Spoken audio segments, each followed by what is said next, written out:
what I really liked in the first season about Dylan and Lizzie's relationship was they were this oddball couple that were flung together, and they didn't really wouldn't have chosen to work with each other, but they had to, sort of thing.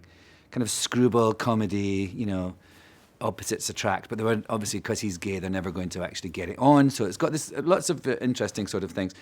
And now in the second season, what I really like, that's still there and they annoy each other, but it's much more sort of brother and sister. And actually they've grown to really like each other too. So there's some lovely, kind of layers to it happening in the second season, especially because me and my husband in the story are adopting a child, and Lizzie, is obviously a party to all the drama of that.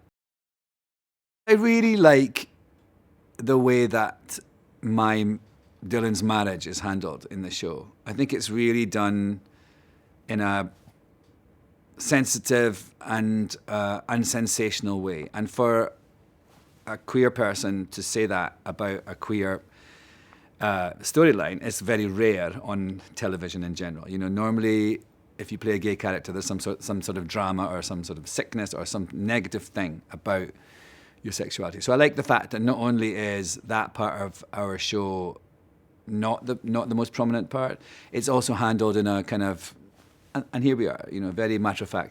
The most important thing for me is the fact that many millions of people in America and the world will have seen a same-sex relationship on their screens for the first time. People who don't watch, independent films or series on cable TV, who watch these procedural shows. And so I really think that's how you change people's minds. You just present them with something they don't know and they're unfamiliar with in an unsensational way, and you just say, there you go, they're just like you and me. And that, I feel, is something I'm very proud of about the way the show's handled our marriage. Oh, I love shooting in New York. I mean, I live in New York, and so that was also one of the reasons I wanted to do this show.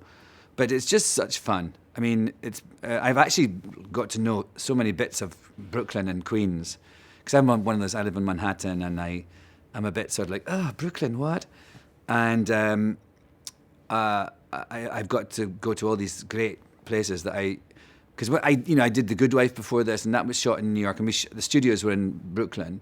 It's the same studios we use for Instinct, but I was never on location very much like this. I mean, every time there's a murder, they don't die in a convenient place. They usually die somewhere far away. And so I've seen a lot of New York that I didn't know. And also, the police station, the exterior of the police station is really near where I live.